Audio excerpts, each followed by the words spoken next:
Welcome to episode 1 of the Sober and Happy podcast. My name is Tim Phillips, and I will be your host today. The goal of this podcast is to take you through my journey of getting sober, the difficult challenges that I have faced along the way, and how I have gone from a life of simply just being sober to a life where I am both sober and happy. In this episode, I want to discuss the pitfalls of putting so much focus on the substances that we have battled in our addictions, and why I think the recovery model of avoidance is actually setting us up for failure.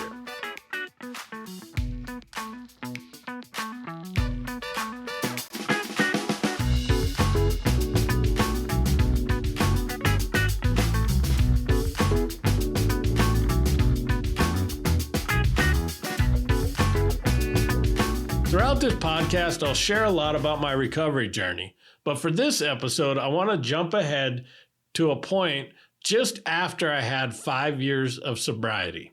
I followed a path in sobriety that so many people have in their recovery journey. First, I went to rehab, and then I immersed myself into Alcoholics Anonymous. In Alcoholics Anonymous, I was told it would work if I worked it. So I worked the hell out of AA. I worked the steps several times. I met with my sponsor weekly, and I sponsored several other men. I was extremely active in my home group and held just about every service commitment you could have, both in the group level and the district levels. And I went to meetings anywhere from 3 to 5 times a week. And because of that, I did stay sober. However, I was miserable. No matter what I did, I found myself getting more and more depressed, and my anxiety was getting to be absolutely debilitating. I was even diagnosed as borderline agoraphobic, which in a nutshell is having the fear of going outside. I tried everything, including medications, and nothing was helping. Eventually, I found myself back at the point of being hopeless. It was a similar spot that I'd found myself in during my final chapter of my drinking. But being hopeless sober is a much darker place than being hopeless drunk. I did not want to drink because I honestly knew that it wouldn't fix how I was feeling, but I didn't know how to fix it. That is what brought me to a giant auditorium listening to one of my favorite speakers, Tony Robbins. Somewhere in that week, I heard him tell a story, and I realized why I was struggling so much. Tony Robbins tells this story about 2 of the early whitewater rafting guides on the Colorado River. They were sitting and talking about this one specific spot on the river where they're having a lot of difficulty. In this spot, there was this giant obstacle. It was a giant stump that if they hit it, it would cause the raft to either get stuck or flip over or cause even more danger for the people in the raft. The spot they needed to get to was right to the left of that stump. There was 2 giant boulders, and there's this path right between it. So they'd always explain to the group that they were guiding about the danger of the stump and to the spot that they needed to go. And the people in the boat would always, every time, paddle like hell to try to get to that spot, but they'd keep hitting the stump every single time. And these guides were absolutely baffled why, despite all the effort of the people there, they kept hitting this stump. Finally, one of the guys decided to try something different. He didn't even mention the stump to the people that he was guiding. Instead, he just focused on that spot between those 2 rocks that he needed the people to hit. And miraculously, he found after he did that, every single time they avoided the stump and they went right between the 2 rocks onto safety. Tony Robbins explained that where your focus goes, your energy flows. And despite everybody trying to avoid this stump and knowing where they needed to go, the subconsciously, when they were paddling, the fact that they were focusing on the stump guided them to that stump every single time. And when I look back on my early years of sobriety, I realized that all my focus was on alcohol. In rehab, the primary focus was on relapse prevention, which only focuses on alcohol and how to avoid alcohol. And then I go to AA, and although we had the same goal to stay sober, most our focus was still on alcohol. I was told I was always going to be an alcoholic. I was powerless. It was going to be a daily battle to stay sober. Then we talked about all the reasons why we might end up relapsing. If you don't work the steps, you're going to drink. If you stop going to meetings, you're going to drink. If you even let your guard down for even one moment, you're going to drink. I remember the old timers in Alcoholics Anonymous used to always tell this story about how alcohol was outside doing push-ups, getting stronger, and that the second they let their guard down, it was going to jump out of the bushes and get them.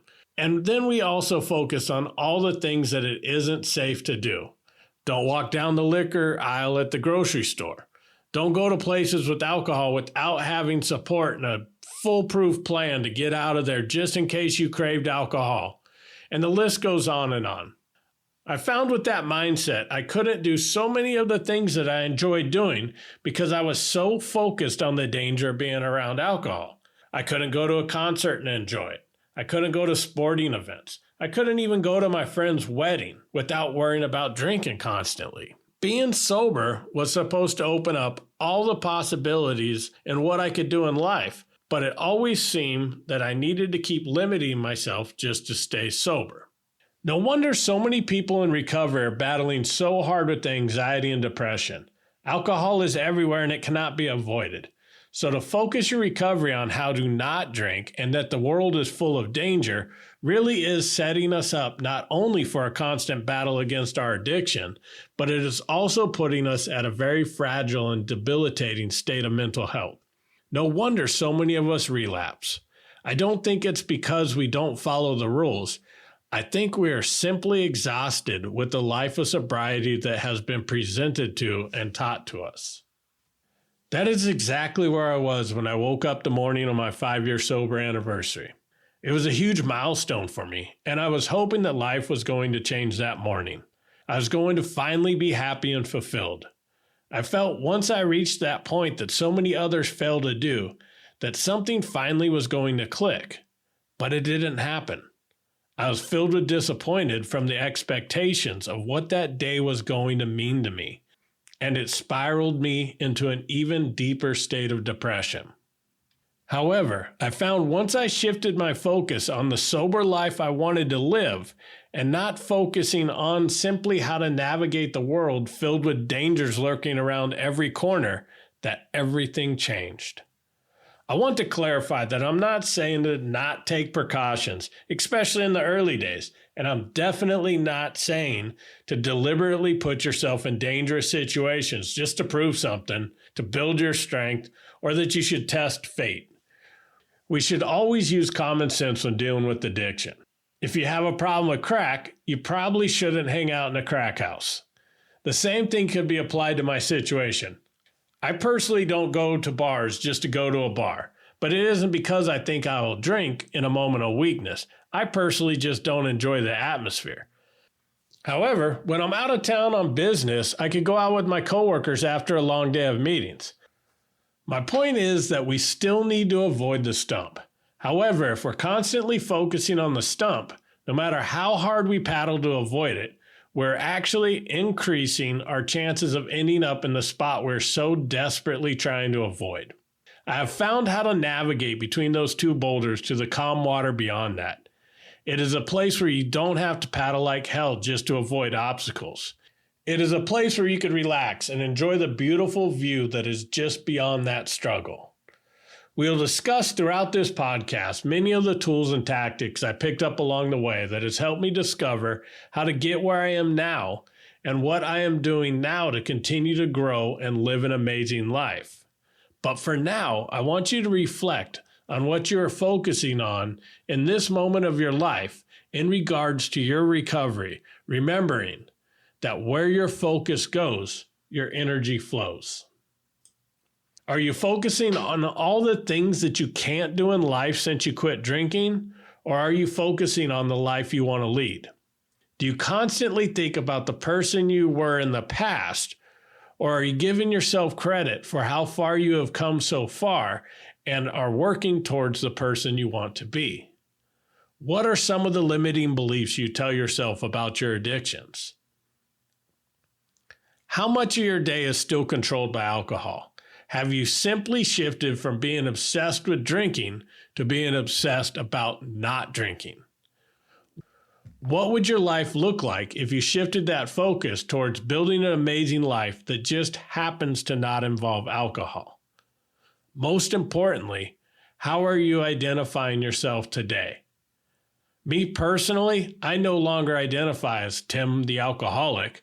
I'm simply Tim, the guy that you could count on, the guy who chases his dreams, the person who faces his fears instead of running from them, the most amazing son, brother, uncle, coworker, or friend a person could ask for. And oh yeah, I also happen not to drink anymore. One of my favorite quotes is, "Recovery isn't about getting sober. It is learning to love yourself so much that you no longer need to drink." And that is my life today. It was not an easy journey getting to this point, but the view beyond those boulders is so worth all the effort it took to get here. If you're not there yet, I want to help guide you to this magical place. That is why I'm doing this podcast, and I hope you decide to come on this journey with me.